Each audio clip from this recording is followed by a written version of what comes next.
एक दुर्लभ वो होता है कि जो हमें उपलब्ध नहीं हो पा रहा है, हमें प्राप्त नहीं हो पा रहा है, और एक दुर्लभ होने के बाद भी हमें प्राप्त हो चुका है। अब इस बात का रोना समाप्त कि हमें मिला नहीं, नहीं मिल रहा हो तो वो दुर्लभ है, और नहीं मिल रहा एक दुर्लभ है और फिर भी मिल चुका है। तो अब इस बात की समझ जागनी चाहिए कि जो दुर्लभ होके भी हमें प्राप्त हो चुका है, दुर्लभ होने के बाद भी प्राप्त हो चुका है, जो दुर्लभ होके भी प्राप्त हो चुका है, तो इसका मतलब है कि अब उसके सदुपयोग करने की हमारे मन में भावनाएं जागनी चाहिए। जीवन को हम बहुत हल्के में ले रहे हैं। जैसे कभी कभी हम किसी विरोधी को बहुत हल्के में ले लेते हैं, ये सोचते हैं कि जैसे खरगोश और कछुए की बात सुनी होगी, खरगोश ने कछुए को बहुत हल्के में ले लिया, जीवन भर पछताता रहा। किसी प्रतिपक्षी को, किसी विरोधी को बहुत हल्के में ले लो, और जब वो हमसे आगे निकल जाता है, जब वो हम पर भारी पड़ने लगता है, तब फिर हमारी चिंताएं बढ़ती कि ओहो मैं तो गलत समझ बैठा। ठीक इसी तरह की एक गलती यहां पर हो रही है कि मनुष्यत्व जो दुर्लभ था, जो मिल गया, अब उसको हम हल्के में ले रहे हैं। हल्के में यूं ले रहे हैं कि अपने मनुष्यत्व के प्रति, अपने इस पर्याय के प्रति, अपने इस जागरण के प्रति कोई जागरण नहीं। दिनचर्या बन गई है, खाना पीना है, अपना उठना है, बैठना है, सोना है, बातें करनी, फिर सुबह हुई, शाम हो गई, रात हो गई, फिर सुबह हो गई, फिर दोपहर शाम हो गई, और इस तरह से जीवन चला जा रहा है। न जाने कितने हैप्पी न्यू ईयर हो गए, हर साल की खुशी मना करके अगले साल के लिए फिर तैयार हो जाते हैं। लेकिन उस पूरे वर्ष में अगर आप अपने से पूछे कि आपने क्या किया, अपने लिए क्या किया, अपने लिए क्या किया, खाना पीना, मौज मस्ती, जिंदगी के मजे कम नहीं होंगे, जिंदगी के मजे कम नहीं होंगे। अफसोस एक दिन हम नहीं होंगे, अफसोस कि एक दिन हम नहीं होंगे। इन साधनों की कमी नहीं है, साधन हो सकता है और भी बढ़ते चले जाए, और भी बढ़ते चले जाए। साधनों के प्रति प्रभावित होकर के अगर जीवन जी रहे हो तो ध्यान रखना, एक दिन जीवन भी प्रभावित हो जाएगा, एक दिन जीवन भी प्रभावित हो जाएगा। क्यों? क्योंकि साधनों की कोई सीमा नहीं है, लेकिन जीवन की सीमा है,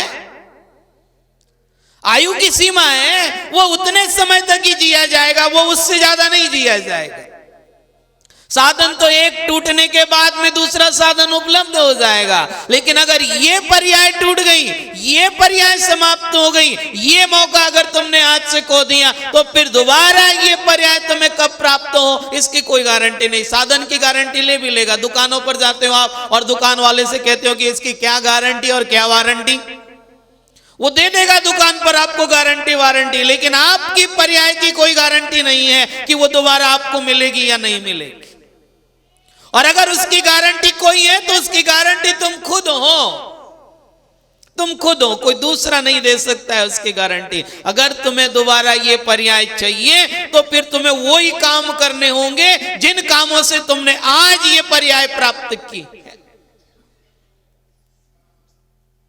मनुष्यत्व बहुत दुर्लभ है। बालापन में खेला खाया, आई जवानी मस्त रहा, बालापन में खेला खाया, आई जवानी मस्त रहा, बूढ़ापन में रोग सताए। देख सकते हो आप, अगर आपको बुढ़ापा नहीं आया है तो दूसरे के बुढ़ापे को देख करके हंसी मत उड़ाना। अगर आपके पास में अभी जवानी है, युवापन है, शरीर अच्छा है, तो किसी दूसरे बुजुर्ग को देख करके, उसकी दशा को देख करके, उसकी कंडीशंस देख करके, उसकी स्थिति देख करके हंसना मत। अपने बुढ़ापे को याद कर लेना, 20 साल बाद आने जो वाला है उसको याद कर लेना। और ये अब उस बुढ़ापे में, उस कमजोरी में, उस दुर्दशा में अपने दर्शन करना कि यही कंडीशंस, यही स्थिति मेरी होगी। बूढ़ापन में रोग सताए, खाट पड़ा पछताएगा, फिर पीछे पछताएगा। नाम प्रभु का जप ले बंदे, फिर पीछे क्या पर्याय मिली है। अगर किसी से कहो कि चल मंदिर चल, अरे जा भाई मंदिर जा, ये हमारा काम नहीं मंदिर जाने का। अच्छे काम करने में प्रेरणाएं देनी पड़ती, देखिए कमाल की बात, बड़ा अफसोस है। अच्छे काम करने के लिए प्रेरणा देनी पड़ती है, और बुरे काम बिना प्रेरणा के आदमी खुद करने को तैयार है, खुद तैयार है। तुमसे लागी लगन याद कराना पड़ता है, नमोकार मंत्र याद कराना पड़ता है, लेकिन किसी को गाली याद नहीं करानी पड़ती, वो खुद ब खुद याद हो जाती है। नमोकार मंत्र तो कई महीनों में याद होगा, और वो तो ऐसा सिस्टम है ऑटोमेटिक कि बिना कुछ किए अपने आप 1 महीने में जाने कितना एवरेज निकल आएगा, प्रतिदिन का 4-5 का एवरेज निकलेगा। बुरे संस्कार देने नहीं पड़ते, बुरे संस्कार व्यक्ति स्वयं प्राप्त कर रहा है, और अच्छे संस्कारों में मेहनत करनी पड़ रही है। मेहनत करने के बाद भी, अच्छे संस्कार दिलाए जाने के बाद भी, प्रेरणाएं देने के बाद भी व्यक्ति अच्छाइयों को ग्रहण नहीं कर पा रहा है। अगर वो अच्छाइयों को ग्रहण कर ले, जीवन के महत्वपूर्ण अंश को समझ ले कि जीवन कितना महत्वपूर्ण है। देखो अक्सर होता क्या है संसार में, आपके पास है तो आप उसका महत्व नहीं समझ रहे हैं, और जो आपके पास है वो मेरे पास नहीं है, तो मैं तुम्हारे पास देख करके उसका महत्व समझ रहा हूं कि ये कितना कीमती है। जब हमारे पास होता है तो हम उसका मूल्यांकन नहीं करते हैं, और जब वो हमारे हाथों से निकल जाता है तो हम सोचते हैं कि अरे ये तो पहले मेरे पास था, मैं उस समय इसका लाभ नहीं उठा पाया। जाकर के किसी पशु पर्याय के जीव को पूछना कि उसकी नजरों में मनुष्यत्व की क्या कीमत है, जाकर के पूछना उससे। कभी किसी कुत्ते से, गधे से, बैल से, बकरी से, किसी से भी बात करके देखना, उससे पूछना कि उसकी नजर में तुम्हारे मनुष्यत्व की क्या कीमत है। तब तुम्हें पता लगेगा कि जो तुम्हें मिल चुका है वो कितना कीमती सामान है। अभी तो तुम खो रहे हो, फ्री की दावतों में बर्बाद कर रहे हो इसे खाने पीने में।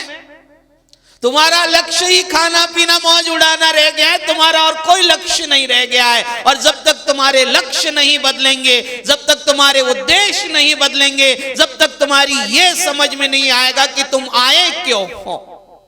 क्यों आए हो भाई? किसी को पता है अपने आने के बारे में, किसी को कि मैं क्यों आया हूं? अगर ये ही पता हो जाता, ये पता लग जाता, या इसे पता लगाने की कोशिश करते, तो आज जिस स्थिति में आप हैं, आज उस स्थिति में आप न होते। लेकिन आपने कोशिश ही नहीं की पता लगाने की, आप जानना ही नहीं चाहते हो, आप समझना ही नहीं चाहते हो। उनसे जाकर के पूछो जो दुख उठा रहे हैं पशु पर्याय के, बोझा ढो रहे हैं, उनकी क्षमता है 100 किलो वजन उठाने की, उन पर 500 किलो वजन लादा जा रहा है। उनकी क्षमता है 10 लीटर पानी पीने की, उनको 4 लीटर पानी दिया जा रहा है पीने के लिए। उनकी क्षमता है 5 किलो घास खाने की, उनको 2.5 किलो घास दी जा रही है खाने के लिए। उन्हें पूछो भूख और प्यास की वेदना क्या होती है, और तुम्हारी भूख है 2 रोटी की, तुम्हें 4 रोटी परोसी जा रही है, इसलिए तुम रोटी को समझ ही नहीं पा रहे हो कि रोटी का मूल्यांकन क्या है। तुम समझ नहीं पा रहे। क्यों? क्योंकि जितनी भूख है तुम्हें उससे ज्यादा मिल रहा है। 2 बार भूख लगती होगी, तुम्हें 4 बार मिल रहा है, और वो भी फ्री में मिल रहा है, उनको मेहनत करने के बाद भी नहीं मिल रहा है। तुम्हारे पास 70 किलो वजन उठाने की क्षमता है, तुम 30 किलो वजन भी नहीं उठा पा रहे हो। उनके पास में 100 किलो वजन उठाने की क्षमता है, उन पर 500 किलो लादा जा रहा है। उनकी भूख 4 रोटी की है, उन्हें 2 रोटी दी जा रही है। तुम्हारी भूख 2 रोटी की है, तुम्हें 4 रोटी दी जा रही है। अब तुम क्या समझोगे इसका महत्व? तुम क्या समझोगे किसी के दुख को? दूसरे के दुख को, दूसरे के दर्द को समझने की, जागरण की बात, दूसरे का दर्द वो ही समझ सकता है जिसका मनुष्यत्व जागा है, जिसके भीतर मनुष्यता जागी है, दूसरे के तकलीफ को। इसलिए महावीर दूसरों की वेदना को समझते हैं। महावीर के समूह शरण में मनुष्य अकेले नहीं थे। महावीर के समूह शरण में केवल देव देवियां नहीं थी। भगवान महावीर ऋषभ देव से महावीर तक के समूह शरण में पशु पर्याय के जीव भी बैठे हुए थे, क्योंकि उनके दर्द को, उनकी वेदना को वो समझते थे, वो पहचान गए थे। उनका मनुष्यत्व जाग चुका था। अगर उनका मनुष्यत्व न जागता तो जो संसार विषय सुख होता तीर्थंकर क्यों त्यागे। ये पंक्तियां सार्थक न हो पाती। ये पंक्तियां इसलिए सार्थक हुई कि उनकी वो आत्मीयता जागी। उन्होंने मनुष्य जाति के जीवों को ही नहीं, उन्होंने तिर्यंच जाति के जीवों की भी दुख और वेदना को समझा तो उन्होंने नारकियों की वेदना को भी। लेकिन एक नियम है, एक परिधि, एक सीमा है कि नारकी जीव अपने स्थान को छोड़ करके नहीं आ सकता। लेकिन उन्होंने यहां बैठे उनकी वेदना को भी समझा। हम दूसरों की वेदना में हंसते हैं, दूसरे को दुखी देख करके हमें खुशी होती है।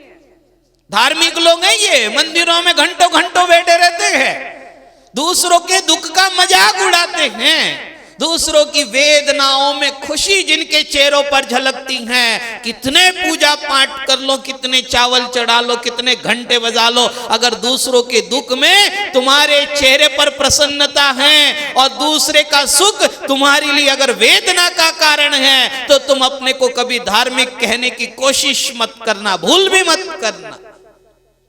लोग झूठे धार्मिक होते जा रहे हैं। कोई महत्व नहीं रह जाता ऐसे लोगों के धार्मिक होने का। मनुष्यत्व को समझो, मनुष्यत्व को जगाओ। ये जो पर्याय मिली है आपके लिए, आपके पास, ये पर्याय कोई ऐसी वैसी पर्याय नहीं है। इसके मूल्यांकन को समझो, इसका मूल्यांकन करो, इसकी कीमत को समझो। अगर इसकी कीमत समझोगे, 1 रुपए का जो मूल्य है, जो 1 रुपए के मूल्य को 1 रुपए का मूल्य समझता है, उसकी नजर में 1 रुपए का महत्व है। जो 1 रुपए का मूल्य ही नहीं जानता, वह उस 1 रुपए की हिफाजत भी नहीं कर सकता है, उसका संरक्षण भी नहीं कर सकता है, वह उसकी सुरक्षा भी नहीं कर सकता है। मनुष्यत्व जब मिला है बहुत दुर्लभ है, बहुत दुर्लभ है। कोई बात नहीं, दुर्लभ है। ग्रंथ कह रहे हैं बड़े भाग मानुष तन पावा। बड़ी दुर्लभता से मनुष्य पर्याय मिली है, बड़े भाग्यवान लोगों को मिली है। अभी जिक्र चल रहा था कि 1 चम्मच में तुम्हारा भी नाम आ गया, तुम्हारा भी नंबर आ गया। छोटो समझो आप बात को, समुद्र भर पानी में चम्मच भर पानी, और उस चम्मच भर पानी में तुम्हारा नाम और तुम्हारा नंबर। अपने भाग्य की सराहना करो, थैंक्स करो परमात्मा का कि उसने कम से कम तुम्हें मौका दिया उस चम्मच भर पानी में आने का। थैंक्स करो। लेकिन तुम तो सुबह से शाम तक रोते रहते हो, भगवान ये नहीं मिला, भगवान वो नहीं मिला, भगवान ये नहीं मिला, भगवान वो नहीं मिला। चलो खुदा न खास्ता भगवान अगर जितनी तुम्हारी शिकायत थी आज की, अगर वो शाम तक पूरी कर दे, तो तुम सुबह कल फिर रोते हुए ही नजर आओगे कि अरे भगवान वो तो मिल गया, लेकिन वो रह गया, वो रह गया। अरे कब खुश होगे आप लोग? कब कितना मांगोगे परमात्मा से? वो इतना तुम्हें पहले ही दे चुका है कि तुम उसका थैंक्स नहीं कर पा रहे हो। लेकिन भिखारियों के लक्षण क्या हैं? क्या है भिखारियों के लक्षण बताओ? यहां है कोई? सारे हैं? क्या है भिखारी का लक्षण? क्या है भिखारी का लक्षण? है जो मिल जाए उसके बाद भी रोना। मांगना लक्षण नहीं है उसका, मांगना कोई बुरी बात नहीं है, वो तो उसके अपने अशुभ कर्म का उदय है। लेकिन मांगने के बाद मिल गया, ऐसा नहीं कि नहीं मिला, मांगने के बाद मिल गया, लेकिन मिलने के बाद भी कि ये रह गया, ये बाकी रह गया अभी। तो जैसे आदत पड़ी हुई ना कि लड़की वालों से सामान मंगवाते रहो, होली पे, दिवाली पे, दशहरे पे, अभी ये बाकी रह गया, अभी ये बाकी रह गया। जिस आदमी को अपने पर ही विश्वास नहीं है, जिसे अपने पर ही भरोसा नहीं है, वो दूसरों से आस लगाए बैठा है, वो दूसरों से अपेक्षा लगाए बैठा हुआ है।